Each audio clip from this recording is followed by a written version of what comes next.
Saya tidak perlu pujian dari manusia.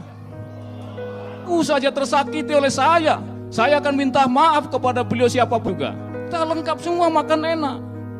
Di hadapan Allah rendah kita. Bagaimana ayo Pak Polisi, kita layani rakyat di bawah. Mereka haus dengan pelayanan kita. Maka kami jarang di kantor, setiap hari ke jalan-jalan ke masyarakat. Bukan ke pengusaha atau pejabat-pejabat, bukan. Ke rakyat-rakyat dari kampung-kampung, di pasar-pasar itu yang kami datang.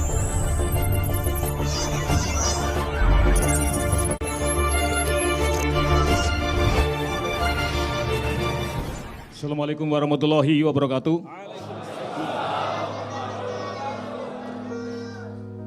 Saya izin menyampaikan pengalaman saya, namun tidak menggurui, dan kami harap Allah mencatat sebagai amalan, bukan riya dan ujub.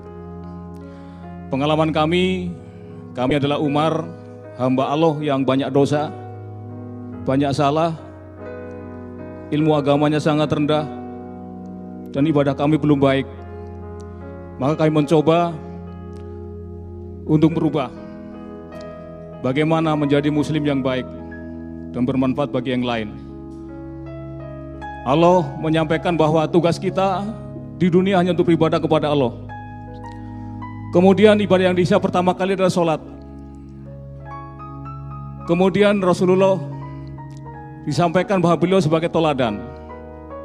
Maka bagaimana kita mencontoh beliau? Kemudian malaikat Jibril menyampaikan siapa yang ikut beliau dan mencintai sunnah-sunnahnya akan ikut bersama Rasul masuk ke surga. Yang terakhir Rasulullah berpesan sebelum meninggal, pelihara sholat dan pelihara orang-orang yang lemah. Itulah yang kami mencoba implementasikan satu persatu. Kami awali dengan sholat awal waktu, 5 waktunya. Maka kami punya statement yang cukup keras untuk kepada pribadi Umar. Sholat saya di awal waktu, berjamaah di masjid di sop terdepan. Itu harus dikonsepkan dan diimplementasikan setiap hari. Itu yang sholatnya.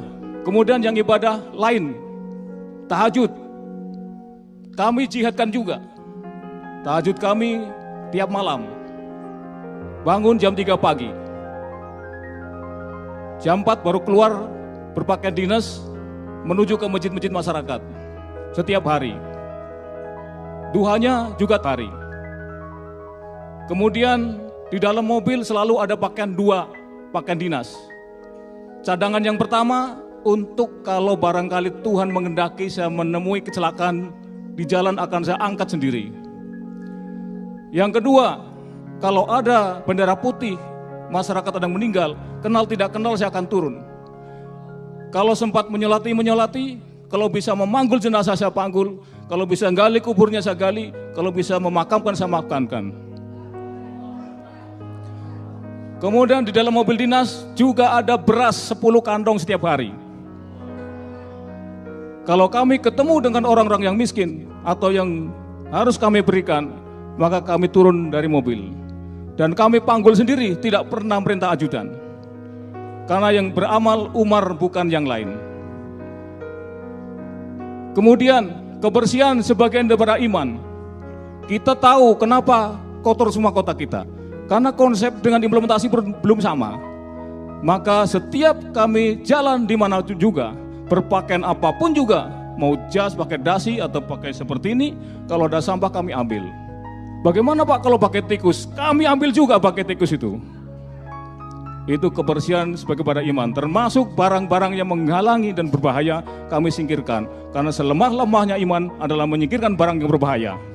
Kita sudah tahu semua, tapi implementasinya sangat berat. Itu. Maka kami implementasikan, karena kami pemimpin dalam suatu organisasi, tidak boleh dengan tataran konsep, tapi dengan keteladanan. Maka kami sampaikan kepada anggota, tolong yang muslim, sholatnya lihat saya 5 waktunya. Tahajud lihat saya, duha lihat saya. Itu yang kami sampaikan kepada seluruh anggota. Kemudian upaya kami jam 11:30 itu sudah bunyi sirine di kantor. Weng, saatnya sholat, tinggalkan kegiatan. Saatnya sholat, tinggalkan kegiatan. Itu jam 11:30. baru taklim, baru adzan. Tapi harapan kami sebelum adzan anggota dan kami sudah duluan berada di sop depan. Nah, itu tidak boleh dengan tataran konsep, tapi dengan keteladanan seperti itu. Kemudian rumusnya apa? Rumusnya adalah bagaimana letakkan dunia di tangan, bukan di hati. Pangkat, jabatan, harta, kedudukan, gelar dan sebagainya letakkan di tangan. Sepanjang kita meletakkan dunia di hati, tidak akan bisa melakukan itu. Yang kedua, jangan mencari ketinggian karena casing-casing seperti saya ini. Saya bangga dihormati karena jenderal. Saya bangga dihormati karena mobilnya bagus, jamnya bagus dan sebagainya. Itu kegagalan sekalian. Kita tidak perlu mencari ketinggian. Kita tidak perlu menjaga wibawa. Perintahnya adalah menjaga agama Allah. Siapa yang menjaga agama Allah, kita akan dijaganya.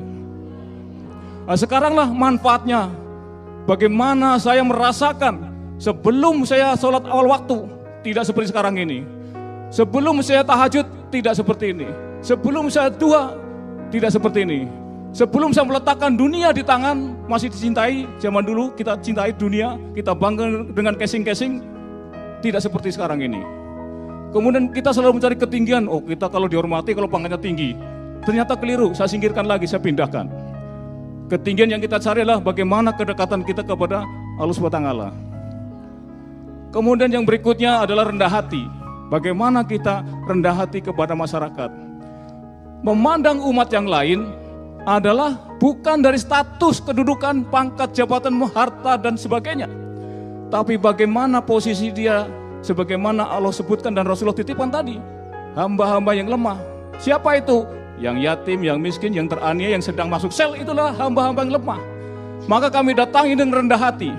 Jangan sekali-kali kita menjustifikasi bahwa pasti pembunuh, perampok itu masuk neraka. Berani sekali. Jangan sekali-kali menjustifikasi itu, kami tidak berani. Maka kami datangi mereka itu.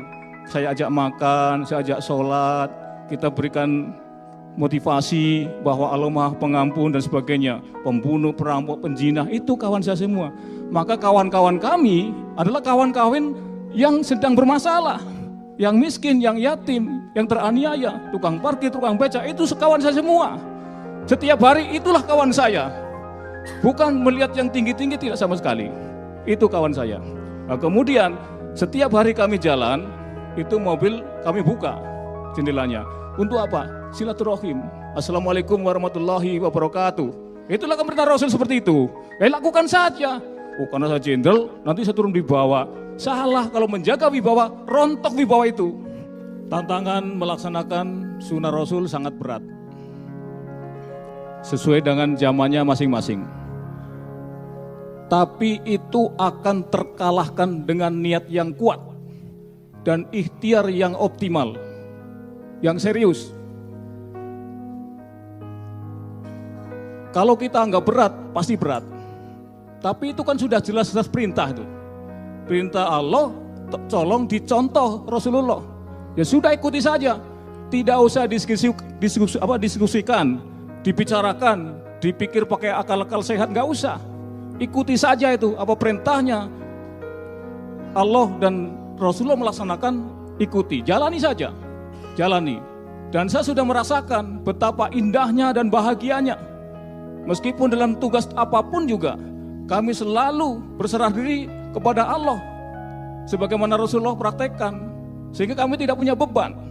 Maka di situ ada sholat duha, untuk supaya jeda tidak terlalu jauh antara subuh dengan duhur. Maka diisi duha, supaya nggak terlalu kosong, supaya selalu ingat Allah. Itulah ikhtiar-ikhtiar yang dilakukan. Kemudian tentunya seperti kami menjadi Polri, banyak kegiatan-kegiatan seremonial, perjalanan macet dan sebagainya. Nah, kita harus atur, yang ngatur kita. Jadi kita jangan diatur situasi, situasi harus kita atur. Yang kita rencanakan adalah bagaimana sholat 5 waktu kita tidak terlambat. Harus di awal waktu, berjamaah di masjid, di shop depan, itu yang harus kita atur. Yang lain masalah duniawi, bisa kita selesaikan. Rapat bisa kita tunda, sekarang sudah ada WA, bisa kita share saja perintahnya. Ada Vikon, itu kita lakukan. Jangan kita mempertahankan seremonial, mengalahkan sunnah Rasul di awal waktu. Itu yang salah. Mari kita coba, kita rubah. Kemudian tantangan-tantangan yang lain, kami juga tidak gampang. Kita dicemooh sana sini, sok muslim, pencitraan, dan sebagainya. Masa jenderal manggul beras, mau nyari nama apa tuh? Kayak kurang kerjaan aja. Makan sama tahanan, nyari pencitraan dan sebagainya. Kayak nggak ada kerjaan lain. Itu berat, tapi saya tidak peduli dengan itu. Saya tidak perlu pujian dari manusia. Saya mengharap ridho Allah. Maka apapun tidak bisa menghalangi saya. Saya tetap istiqomah, saya lakukan terus menerus setiap hari. Maka bagaimana setiap hari harus berbuat baik dan berbaik. Satu saja tersakiti oleh saya akan minta maaf kepada beliau siapa juga. Kalau ada syaratnya boleh Pak Kapolda, karena Bapak menyakiti saya, terlanjur sakit saya maafkan, cium kaki saya, akan saya lakukan.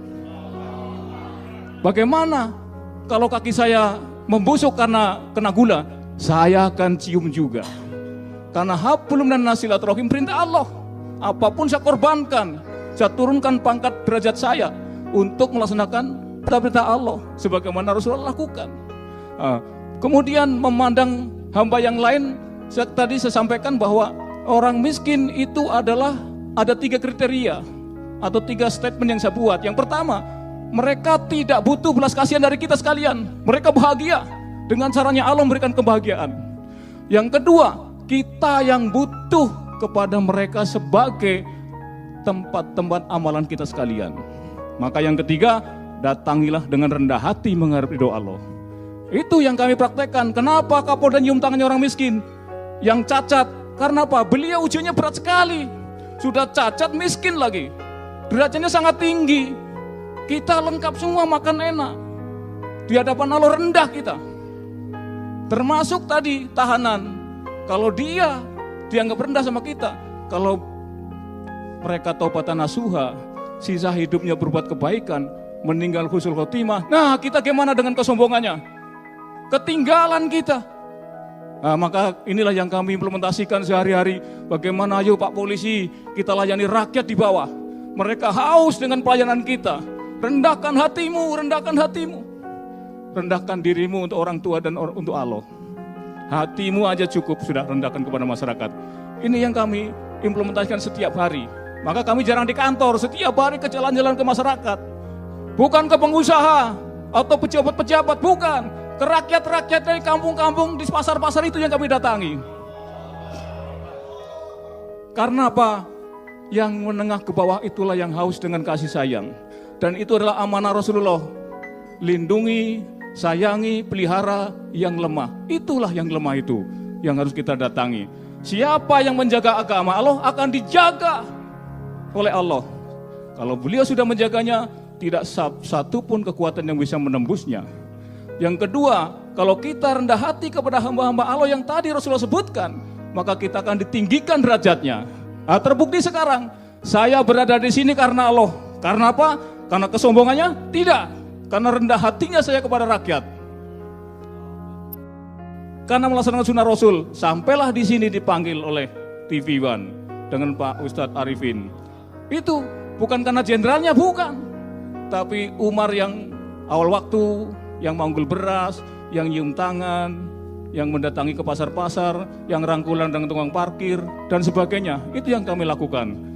Terbukti sekarang bahwa dengan rendah hati, dengan menjaga agama Allah, melaksanakan sunnah-sunnah Rasul, sangat tinggi derajatnya. Bapak sekalian kenal saya sudah banyak mungkin di media sosial. Saya sebenarnya tidak mau seperti itu Pak. Tidak mau dimuat di media sosial, karena itu ibadah pribadi saya. Tapi saya komandan atau imam di suatu organisasi yang harus dilihat oleh anggota. Terpaksa di blow up seperti itu. Terpaksa, tapi Allah Maha tahu antara ria dan tidak, Allah Maha tahu dengan saya. Itu harapan saya menjadi lahir menjadi polisi seperti ini karena basicnya memang sudah terbentuk seperti itu. Tapi ibadah memang transisi kami untuk menuju kebaikan-kebaikan, banyak belajar dari beliau-beliau semuanya.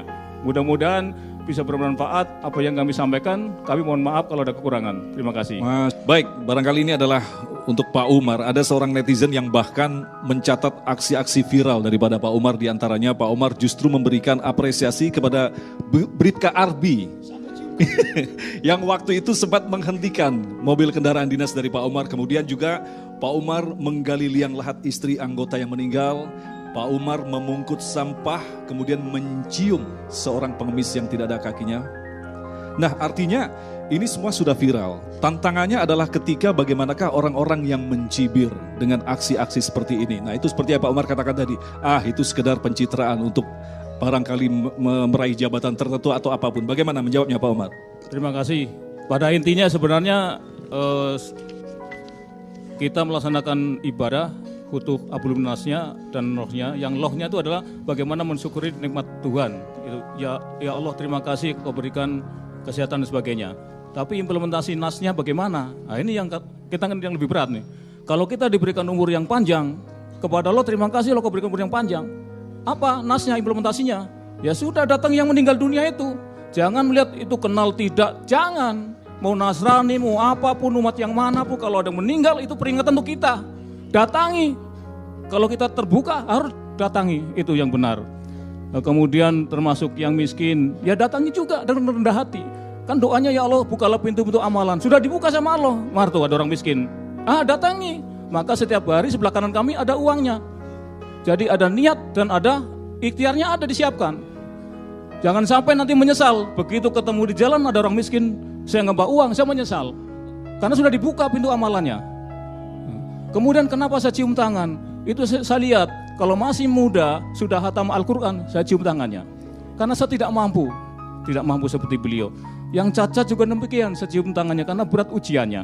Kemudian yang nabrak, yang menghentikan saya, itulah amanah yang sebenarnya. Bahwa dia pelayan rakyat, bukan pelayan pejabat. Maka Kapolda hentikan dia. Karena utamakan pelayan rakyat daripada pejabat. Komandan kamu gak usah takut, Allah melindungi kamu. Terbukti dia saya kasih hadiah. Itu Allah menggerakkan saya, kasih hadiah dia bagus tuh anggota kamu tuh. Gitu. Itulah tantangannya, hadapi saja. Nggak peduli dengan omongan orang, pencitraan kayak mau mencari apa, nggak perlu. Saya tidak butuh penilaian manusia, saya butuh menghadapi doa Allah saja. Pak Umar, sikap seperti ini tentu saja tidak lahir secara instan. Artinya ada proses pembelajaran yang barangkali memakan waktu yang sudah lama. Apakah ini memang dilakukan, pengasahan ini dilakukan Pak Umar sejak muda atau seperti apa? Memang saya terlahir dari masyarakat desa dan saya satu daerah dengan Bapak Panglima Besar Jenderal Sudirman di Purbalingga tepatnya. Kami juga di kampung ya nyangkul, ya cari rumput dan sebagainya gitu, jadi sudah terbiasa hidup miskin. Maka casing ini, pangkat jabatan tidak boleh merubah mindset itu. Walaupun saya bintang 2, tidak merasa bintang 2. Kalau ketemu dengan orang miskin, itu kawan saya. Tukang parkir itu kawan saya, karena mindset saya orang miskin masih. Itu, jadi kalau dicoba, Pak Umar bisa nggak makan nasi di kandang sapi? Masih bisa. Itu jadi bagaimana kita jangan membuat casing itu menjadi ketinggian, jangan. Tapi yang dicari bagaimana semakin tinggi amanahnya, semakin rendah hatinya, semakin sabar, semakin memaafkan dan minta maaf. Semakin banyak memuji orang, terutama di kalangan bawah. Jadi kalau saya ngoreksi di bawah, wah kerjamu sudah bagus, ibadahmu sudah bagus. Bagaimana kalau kita tingkatkan seperti ini, bisa nggak? Bisa Pak, bagus itu. Seperti kami ngambil sampah, tidak pernah kami marah. Datang kantor, ambil sampah, puntung rokok dan sebagainya. Saya tanya, bersih bagus nggak? Bagus. Ini sebagian pada iman, betul Pak. Lakukan. Ya Pak. Ya udah. Nah, sekarang kalau kami datang ke manapun juga, sudah bergetar. Awas Pak Kapolda mau ke sini. Nanti sampahnya diambil. Itu dampaknya sudah lumayan di sana Pak.